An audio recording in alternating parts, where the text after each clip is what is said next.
back at my HBCU. I love it. Harris-Stowe State University. I love this university so much. So much that I love the student body that comes through this institution. They're telling me so many good things about you. So, first and foremost, introduce yourself to the people. Sure, so thank you so much. So hello everyone, my name is Cameron Lowery. I'm a freshman here at the illustrious Harris-Stowe State University, and I'm a biology pre-medicine major. Biology pre-med major. Yes, sir. Freshman biology. You know what? I knew a few of those, but this is more so for you and what you're doing here at the institution and how relevant you are to the institution. I know it's different now because your freshman year is doing COVID. Right. It's kind of different. Like, you don't get to enjoy all the amenities as well as all the activities that we've done over the past when I was a actual director here at the institution. But I still think you got a good grasp of it, but it's gonna get better as you move forward, I guarantee it. So let me start at the beginning. So were you born in St. Louis? Where were you born? Are you from St. Louis? Sure, so I was born here in St. Louis, Missouri actually. I moved to Kansas City when I was about 11 years old. And growing up, I was exposed to different people of different backgrounds, moving back and forth from elementary school. It was really hard for me to make friends, but I just made the most of it. I've experienced a lot of kid activities, you know, riding my bike around outside with my neighbors and playing games, falling in love with stuffed animals and Hannah Montana electronics TV shows. When you said fall in love, I thought you was going to say with people. Ooh. No. I was like, woo. No, I don't have that good of a connection with people. Okay, so you went back and forth from St. Louis to from Kansas City to St. Louis?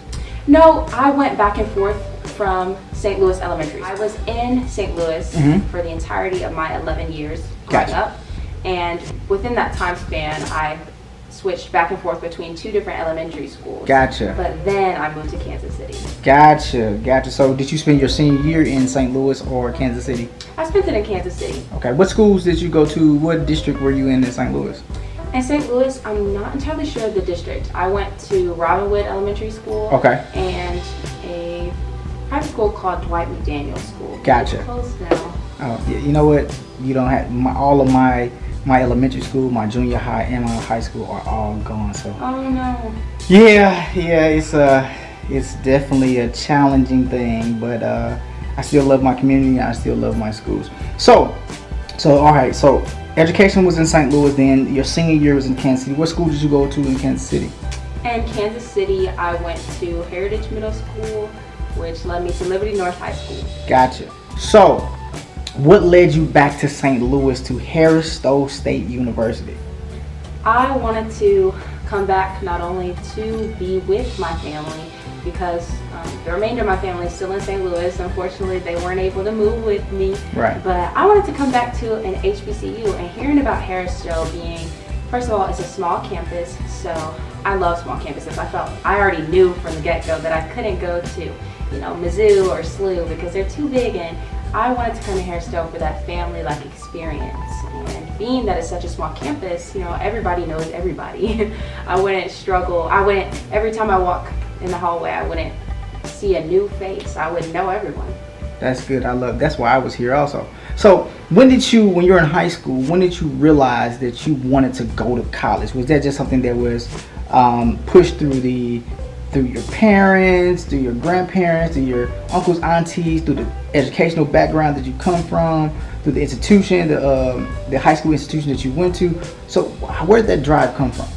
Absolutely. So in middle school, my mom told me I was going to college. Gotcha. She wanted me to continue the legacy. Okay. Both of my parents went to college and graduated. Okay. And I figured out that college was for me by narrowing down what I wanted to do specifically.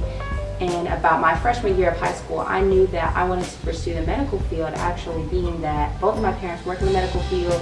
My best friend, her family works in the medical field. So gotcha. I was exposed to a lot of people with different occupations, and I found a love for biology, science, chemistry, a little bit of physics. So I figured out that I wanted to pursue the medical field, which requires education. It does require education. And so both of your parents are in the medical field. That is amazing. Thank you so much. My mother is a pharmacist, but my father works kind of in the laboratory diagnostics. Gotcha. Bioinformatics. So what field are you going through when it comes to that field? Sure. So I'm interested in going to medical school and pursuing pediatrics. I love kids so much. Okay, I do too.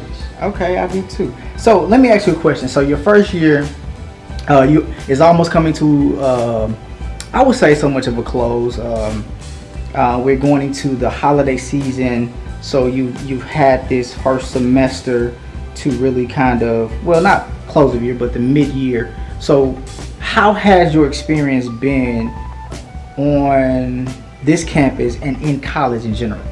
Sure. So my experience on campus has really been one to remember for me. I feel like I'm having so much fun as a freshman in college, and I feel the class of 2024, we really transitioning from our senior year up until now. Our freshman year, we don't have anything to compare it to versus the upperclassmen who know what Harris-Stowe was like beforehand. So I knew that I wanted to come to Harris-Stowe and experience the culture on campus, and it's been a really enjoyable time. I've been able to hang outside in the quad.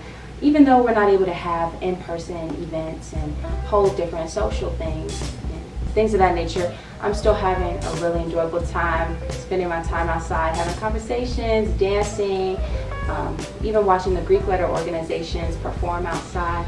It's been so much fun.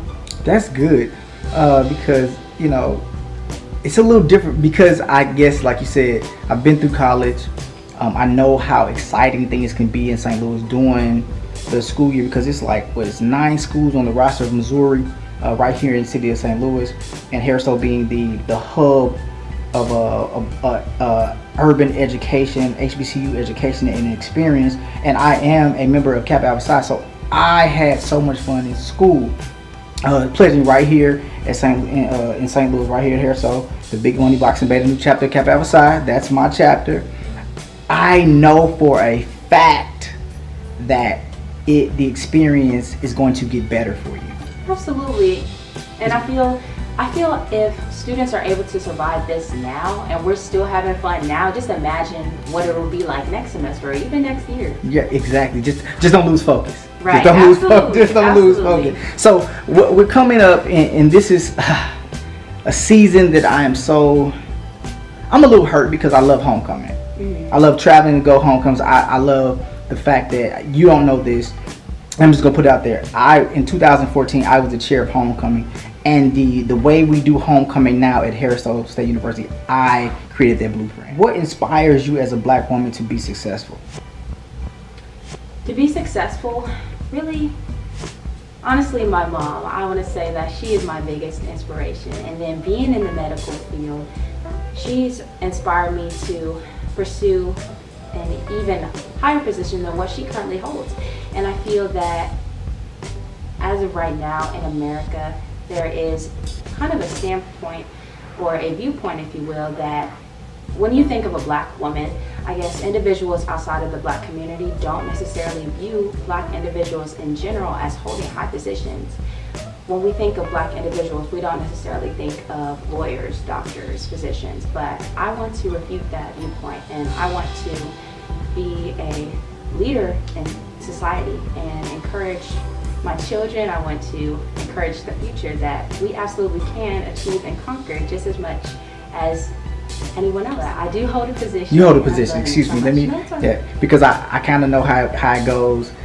Because we were over that, also working with student activities, and I think they call it engagement now. They call it engagement now.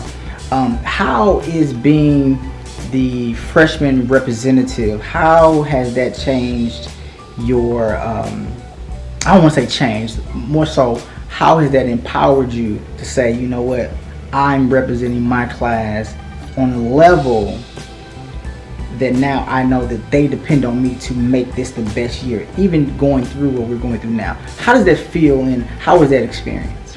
Honestly, I would say going through everything, especially what we're experiencing now, COVID-19, it's encouraged me to be a better listener and a better communicator. Being that I hold this position as of right now, I have to listen to the student body. I am the one who listens to the students, their thoughts, their opinions, and I'm communicating that with the faculty and staff. to better the student body. It's definitely been a challenge. It's something that I'm not necessarily used to, having experience in COVID-19, but for better or for worse, it's a great challenge. I like that I feel as if I'm being held to a standard. I have all of these people watching me, but I know that we can only go up from here. That is true. That is true. You know what? When I think about it, the way you all have meetings, because when we were running and having to sit in those meetings, or as advisors and things such as that, now you really don't have any excuse not to be there, because you can be there anywhere. Absolutely. So it's like, even if you all, even when everything opens back up, and let's say somebody has a schedule and they got to be somewhere else, out of town or whatever, they can chime in right on their phone. Right on Zoom. So there is no, right now, really COVID-19 made it to where there are no excuses why you can't be there, unless it's a closed setting and you can't be visual at that time. You know? Absolutely. We're all held to a higher standard now. There's no excuse. There is no excuse. That is a wonderful thing. I'm glad that you're in the position that you are. I heard that you are doing an amazing job in that position. The best that you know how. I would say continue to ask questions. Continue to make it better, and always create a legacy to make it better for the next freshman class. Absolutely. Thank you so much. I appreciate it. You have to do that. You're welcome. So, as a black woman moving forward in biology, what are your goals? What are your goals? Just you can forecast. You can just say, let's just put it 5 years. So 5 years will put you right into the next level of school that you'll be going to. Is there any next level? Do you want to continue your journey going to an HBCU? Do you want to go to graduate school at a HBCU? What are your goals? What is your vision? Absolutely. So, wow, that is a great question. I do want to go to an HBCU medical college, and afterwards I've decided that I put a lot of thought into this, and I decided that I want to work in an underrepresented area. I want to work at an area that requires a federally qualified healthcare center. Being that, so I'm sure not many people know what that is, but we'll explain it to the people. Okay, sure. So essentially, that is an area, a poor area, to where it's a healthcare center that provides free care for individuals of that poor area. And I feel as though the black community may be a little bit uninformed of health, and I want to aid in that. I want to be a teacher. I want to inform. Right, that is my goal as a physician. I feel that that's incredibly important. I feel as though it's really important for black children, black individuals to go to a black physician. I've heard so many stories on social media and just through research of how poorly mistreated the black community is, specifically in the medical field, and I want to change that. That's wonderful. I'm going to give you a new word to use. Instead of educate, instead of inform, use empower. Okay. Empower. One of my mentors, he said, Joe, use the word empower. Like, I don't call myself a motivational speaker. I'm an empowerment speaker. Because if you empower somebody with something, they have it and they can use it for their everyday life. They can use it to move forward. They can use it as energy to learn more, to apply to their life, and then empower somebody else to do the same thing. Yeah, use the word. Use that word. I love that. Empower. Okay. Well, last question, and we're gonna get up out of here because I know you have many things to do. But who do you think for helping you reach the goals that you have currently made? What people, places, or things can you say that was your energy, was your driving force to get you to right now, the place you are, the challenges that you've taken to move forward to the next level? First and foremost, as I previously stated, I want to thank my mom. Being in the medical field is encouraging, and especially hearing of everything that she goes through.